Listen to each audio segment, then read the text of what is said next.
speaker is Dr. Ramesh. So he's a good friend of mine and a colleague, and he has done his fellowship from Shankar Netralaya, and he's a image specialist. I think he can see on OCT things that we can never dream of.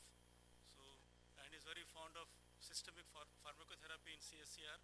So I hope that we'll learn something new. Ramesh.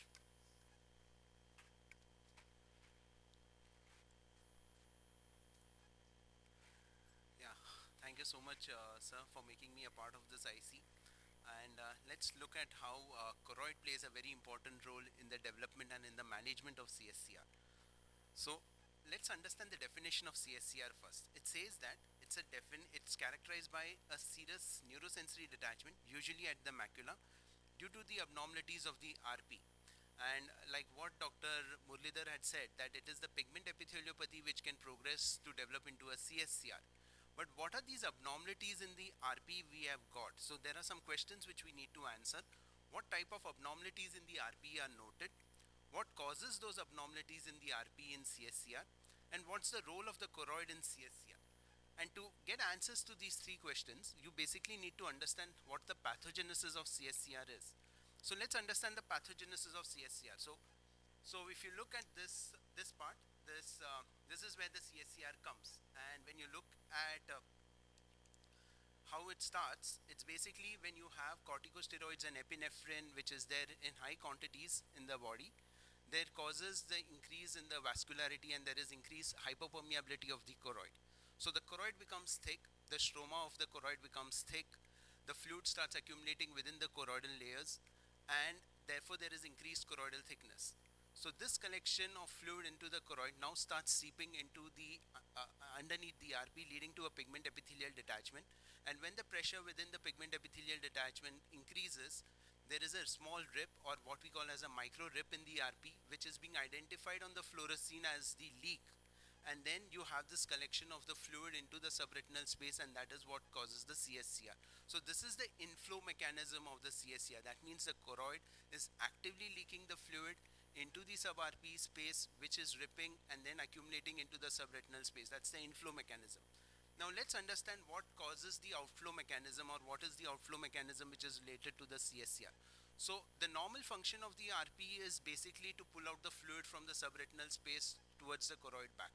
And when the RP doesn't function as well, the fluid starts accumulating inside in the subretinal space, and therefore it's the dysfunctional RP which is responsible for causing the CSCR, or what we call as the accumulation or poor absorption of the fluid from the subretinal space.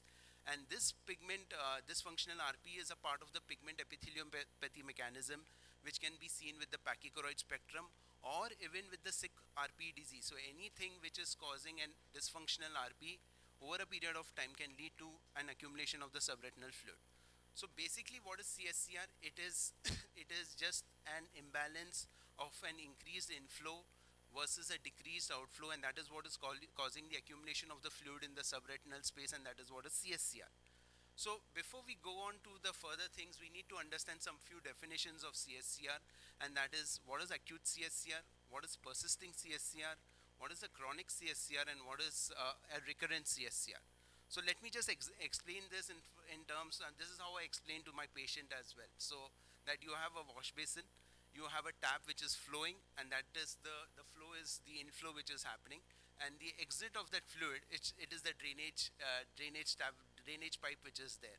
So when there is a flow where the drainage pipe is absolutely normal and the tap is flowing, so here the RP is absolutely normal. So what you really need to do is just to close the tap, and then the fluid will start getting absorbed or it will be pulled down. But when there is a flow which is more and the drainage tap is functioning but it is not functioning to its maximum capacity, the fluid starts getting accumulated in the subretinal space, because here the inflow is greater than the outflow, and therefore that is what leads to the persistence of the fluid, and that is why we call it as a persisting CSCR. And when there is no flow but the drainage is totally blocked, so there is totally no outflow which is happening through the RP, the fluid starts accumulating in the subretinal space, and that is what we call as the chronic CSCR. So when you understand, when you look at this pathogenesis slide again, you can see that when there is an inflow mechanism damage, it is acute CSCR. when there is an outflow mechanism damage, you get the chronic CSCR. So basically chronic CSCR is going to be also called as a DRP mechanism or a diffuse retinal pigment epitheliopathy mechanism, whereas an acute CSCR is basically because of an increased inflow mechanism. Now let's look at the recurrent concept of recurrent CSCR. So what happens is, once there is a small rip which happens, the rip closes back automatically on its own, and when the function of the RP is good, the fluid gets absorbed from the subretinal space towards the choroid.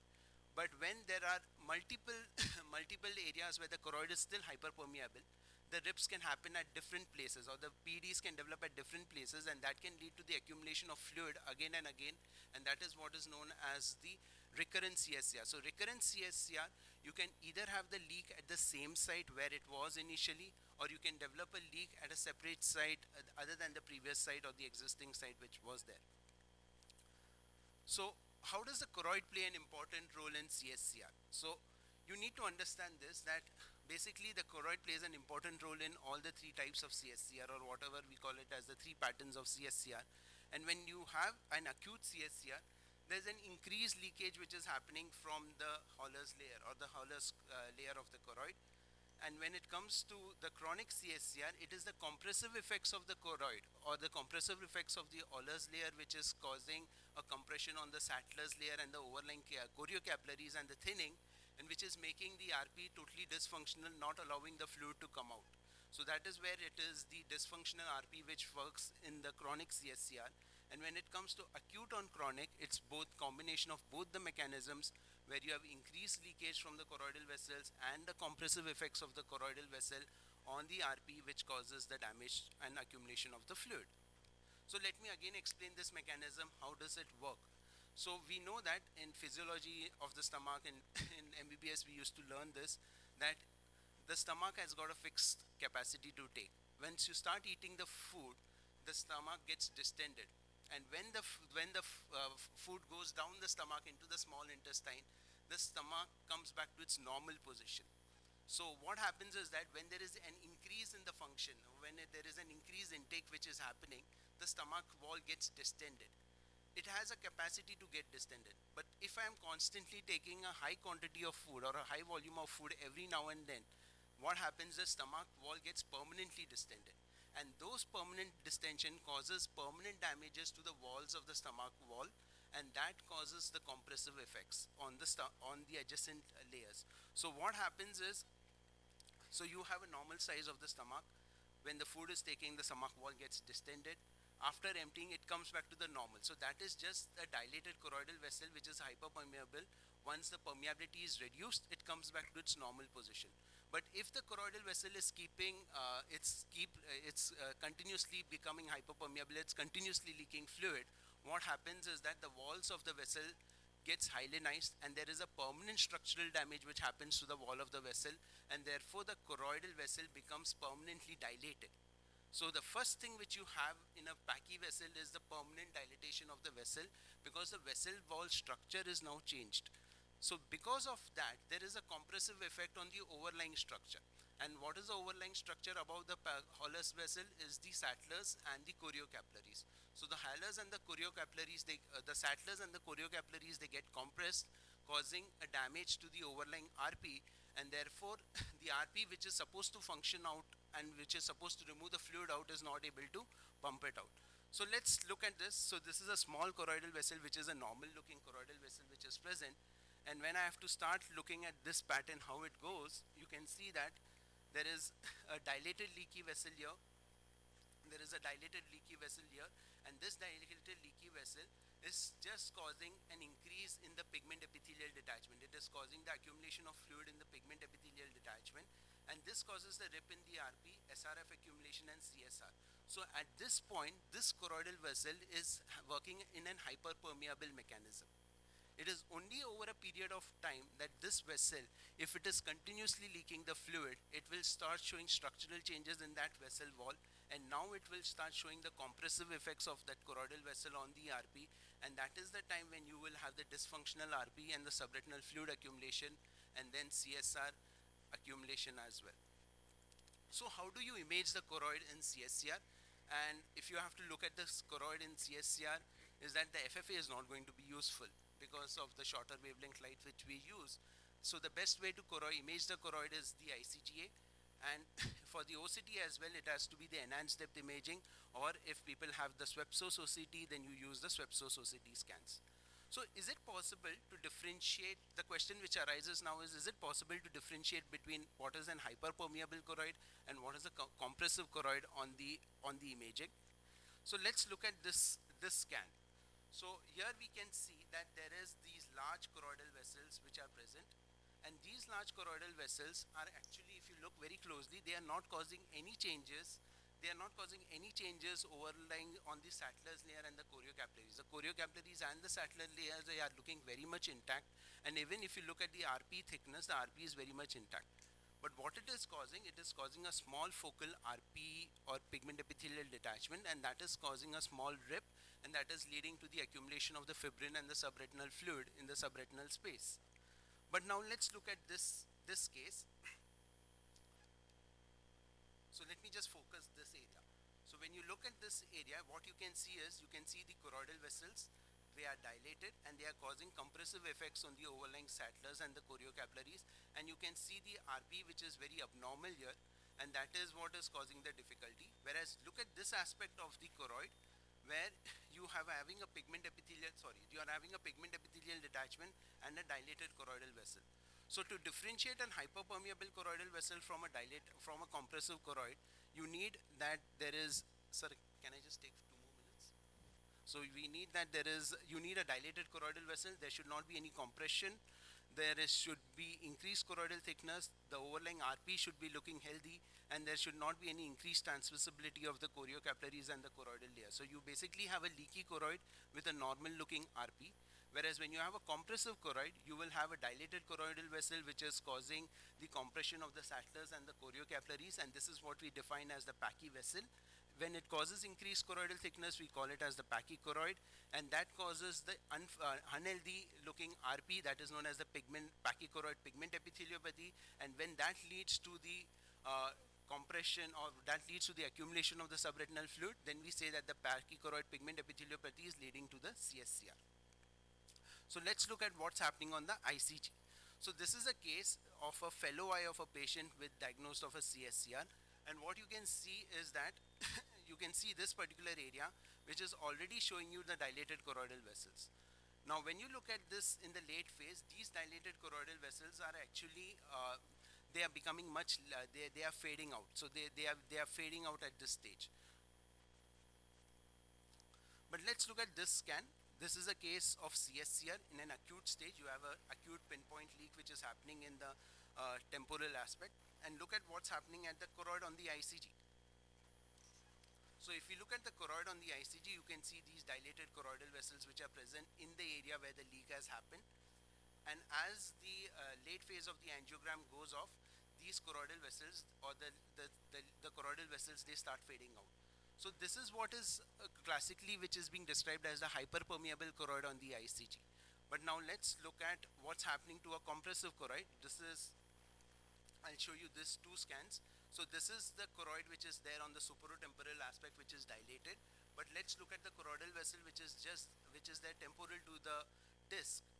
So this, when you look at the superior-temporal choroid, when you look at the superior-temporal choroid in the late phase, it's fading out. But when it comes to the choroidal vessel which is there just temporal to the disc, it is still remaining, and it is maintaining that particular state.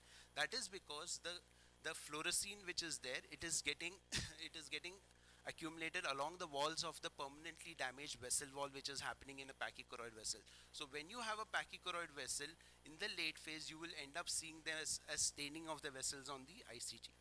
So again, when you have to look at the differences between an hyperpermeable choroid and a compressive choroid, these are the differences which you get, and what you need to look at is what is happening to the choroidal vessel in the late phase, whether it is fading out or whether it is taking up a stain.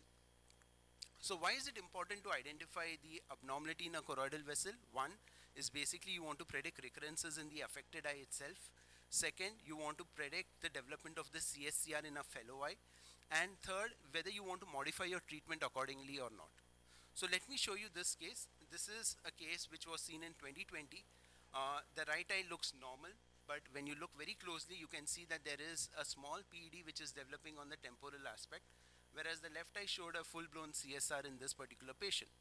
But where the patient comes to us after 2 years, where the subretinal fluid is still persisting, and it's much lesser than the previous visit. But let's focus on the right eye. The right eye is showing you that there is an increase in the serous PED, and when you look at the ICG, you will see that the choroidal vessels are becoming more dilated on the temporal aspect where the PED is actually present. So that itself says that that vessel is a choroidal vessel which is leading to a lot of hyperpermeability and leakage, and that is what is causing the PED. So this is a patient when it comes after a month. Again, you have a full-blown serous PED which is present. But just look what happened in the month of April. It actually, the PED ripped, and then it led to the development of a CSCR. So what this slide basically told me is that if I had seen this ICG way back in February itself, it already told me that this patient is at a higher risk of developing the SRF accumulation at that particular visit. And probably if the PDT was available, or if you would have given a pharmacotherapy and reduced the hyperpermeability of the choroid, you could have prevented a CSR from developing, theoretically possible. So identifying the dilated choroidal vessel early can help in predicting the development of the CSR leak in that particular site. And the commonly used treatment modalities in CSR is lifestyle modifications. That is where we say that we want to reduce the corticosteroid load. You do a thermal laser where you are trying to laser the leak which is present in the RP, or you are trying to do a micropulse laser where you are trying to stimulate the dysfunctional RP. But how do you treat the choroid? So in these three scenarios, we never treated the choroid. We were only treating the RP or the dysfunctional RP. We were never treating the choroid.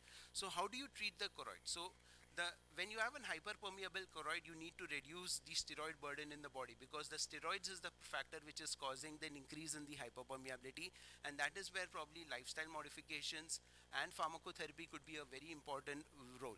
But when you're trying to look at the choroidal leakage, and when you want to try to reduce the leakage from the choroidal vessel, PDT is a very, very good option. So that is where PDT is considered to be the gold standard in the treatment of CSCR management.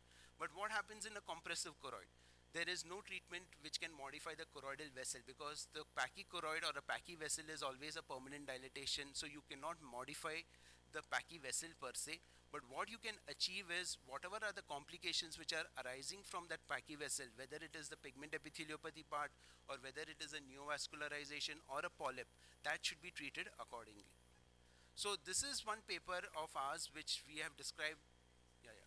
So the last slides. So this is a paper where we had actually described the role of eplerenone in acute CSCR, where we are trying to control the choroidal hyperpermeability.